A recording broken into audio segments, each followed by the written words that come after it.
No,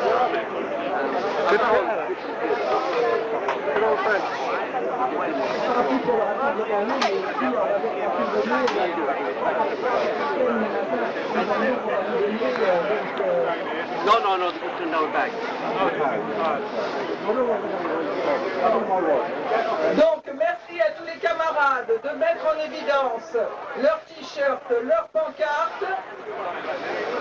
Et nous allons bientôt nous mettre en rang 3 par 3. Je vous présente aussi John Simon, qui a organisé la manifestation. Voilà, il va être en tête de manifestation. Et nous allons le suivre. Il n'y a plus personne qui a un sac ou une valise à remettre dans une voiture. Où est Nabera? Nabera? Plus personne n'a de sac ou de valise, ça sera plus tard après à remettre dans la voiture qui nous les redonnera à 6h30 ce soir.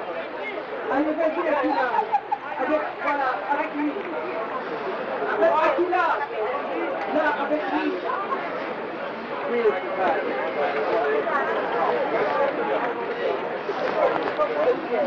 Okay, no worries.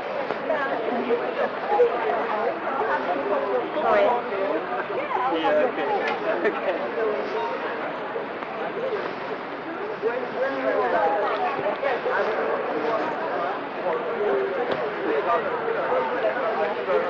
Are you going to be here after the movie? Yeah. Football ought to unite. It ought to be the way in which Israelis and Palestinians and everyone else in the Middle East could work together. Instead, Israel insists on politicizing it. It is Israel that brings politics into sport. It is Israel that refuses to allow the Palestinians to have an effective football team. It's as simple as that. And within Israel itself, the racism, the unashamed, unabashed, horrific racism of a team like Beitar brings shame on everyone in the football world. There is no place for racism in football, and Israel should not be an exception. What I object to about the UEFA Championship, which is currently being held in Israel, is not that people are... It's the fact that it is singling out Israel and privileging it. It is saying, you're not just another member of us, you're good enough to host one of the major events which we as an organization committed to fighting racism in football are hosting. And yet, UEFA has chosen a place to host this game where Palestinians are not free to go to see the football teams. They're not free to travel to constitute their own football teams, having to cross checkpoints, impossibility of getting from Gaza to the West Bank to form a unified Palestinian team, and all the stories you know. And so what I urge you to do is to take this story out. There's no point us talking to each other. We all know what is going on there. The question is how to build a movement that takes the anti-racist case out into the communities, into the football supporters world, and brings that story to them and mobilizes them. It is, unfortunately for the Palestinians, it is a golden opportunity for us to be able to take out the story of how discrimination works in practice. Many people know vaguely that what is going on in the Middle East is not to their taste, but they don't know how or why it works on a daily basis. And the example of football, the impossibility of footballers constituting viable teams, the way in which footballers are thrown into jail for months and years on end, as we all know, gives us an opportunity to talk to people who don't know, to explain to them why, if you take red carding racism in football seriously, red carding it in Israeli football ought to be our priority for each and every one of us. I think this campaign, Naomi and others, have done fantastically in building a broad-based campaign that has the ability to unite within it people who come to this cause from a whole range of different perspectives. Let us get all of those football-loving policemen who are standing along the line here to join with us in red carding Israeli racism in sport. Let everyone be equal, and let us mean it. Thank you very much.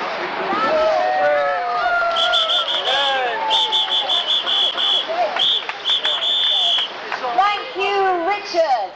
A thoughtful and very helpful exposition there of the way that we can start thinking about taking this campaign out into the grassroots of the football world. We actually have already started to do this. Over the past couple of months, people have been taking the red card Israeli racism leaflets to football grounds in Waltham Forest, all over London, in Brighton, in Scotland, in Wales, and all over Europe as well. It's starting to resonate with people. When you first talk to a football supporter about Palestinian football, they say, Palestine? You mean they've got a team? That's bizarre. And then you say, and did you realise that a European football tournament is being held in Israel? And they'll say, Israel? That's not in Europe. And we'll say, you're right about that as well, mate. That's part of the point. I like what Richard said about Israel being singled out. We often get this when we're campaigning. We get people saying, oh, you people, why aren't you campaigning about Syria? Which we would if we knew what the answer was, wouldn't we? My God, we'd be out there campaigning. Or any other injustice anywhere in the world, and lots of us do as well, actually. But Richard said, and I totally agree with him, Israel is indeed being singled out, but not by us for vilification because it's poor little Israel. No, it's being singled out by the world powers, by the United States, by Europe, for privileged treatment. No country in the world can boast such impunity as Israel. A state which manages to get away with bloody murder on a day-by-day basis with no sanction whatsoever. Just the other day, it bombed a Syrian convoy inside Syrian territory. It was barely noticed in the national news. It popped up, a little headline here and there, and then pop, it's gone. Can you imagine if Lebanon had bombed something going on inside Israel? There would have been United Nations meeting immediately, all the military leaders of the world working out what they could do to punish this puny little upstart state. Israel, on the other hand, is allowed to get away with it. Now, that shouldn't be allowed to apply in sport, or in culture, or in science, or in any other field. Has anybody yet mentioned today the great Stephen Hawking, one of the greatest minds in the world today, who recently took a principled decision that he would not attend an international conference, Israel's President's Conference, attended by other worthies such as Tony Blair and Bill Clinton and others. Stephen Hawking, when he was told about the Palestinian campaign of boycott, divestment and sanctions, when he was told that there were groups of Palestinian academics who were working to organize for an institutional boycott of the Israeli state-funded body, Stephen Hawking said, now I understand that that is the case, I will not go.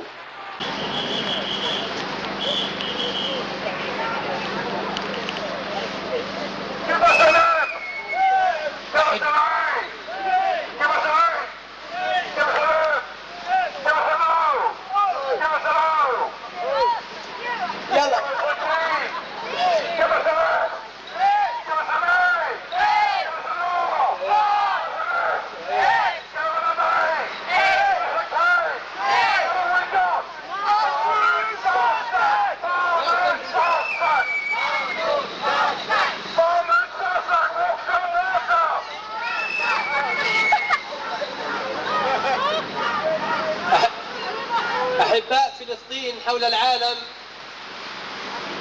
من كل بقاع أوروبا، من فرنسا، من إيطاليا، من بلجيكا، من اسكتلندا، من إيرلندا، من السويد، من النرويج، من كل بقاع أوروبا، أحييكم بتحية دماء أطفال فلسطين الذي أراقتها آليات البطش والقتل الإسرائيلية. To all the lovers of Palestine that came from all over Europe, from Belgium, from Switzerland, from France, from everywhere. I'm not going to name all the countries. Thank you for being here and coming here. I express solidarity to you all.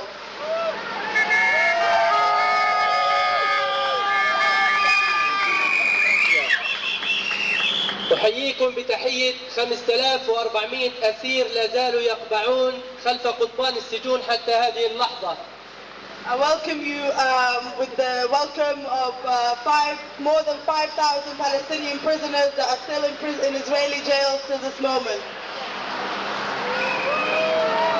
سعيد جدا أن أكون بينكم يا من نصرتم قضية فلسطين على مر العصور. I'm very happy to be amongst you for those who stood in solidarity with the Palestinian people for many decades. تسيرون على نفس الخطى وعلى خطى ثابتة. اليوم أنتم هنا وأنا معكم لنقدم لائحة من التوقيعات ضد استضافة إسرائيل لبطولة أوروبا تحت 21 سنة. You're still marching on the same steps that I'm marching here with you to hand the petitions against having the UEFA in Israel. جئنا هنا لنوضح الصورة التي لا يعلمها لربما تذل. جئنا هنا لنوضح الصورة التي لا يعلمها أو لربما يعلمها ويتجاهلها السيد ميشيل بلاتيني. We came here to make clear the image that probably he knows but tries to avoid, the image that Michel Platini tries to avoid. لأن الشعب الفلسطيني يمارس الرياضة لأنه يعلم جيدا بأنها وسيلة لنقل ثقافة الشعوب. That the Palestinian people exercise sport because they know it's a way of spreading the message between people. وأيضا وسيلة من وسائل النضال من أجل تحرير وطننا. It's a way of struggle. It's a means of struggle for liberation of Palestine.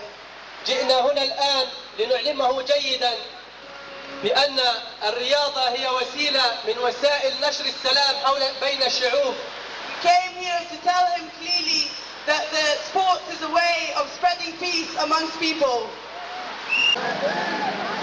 Let's have a loud cheer for Olivia and for all our comrades coming from Europe.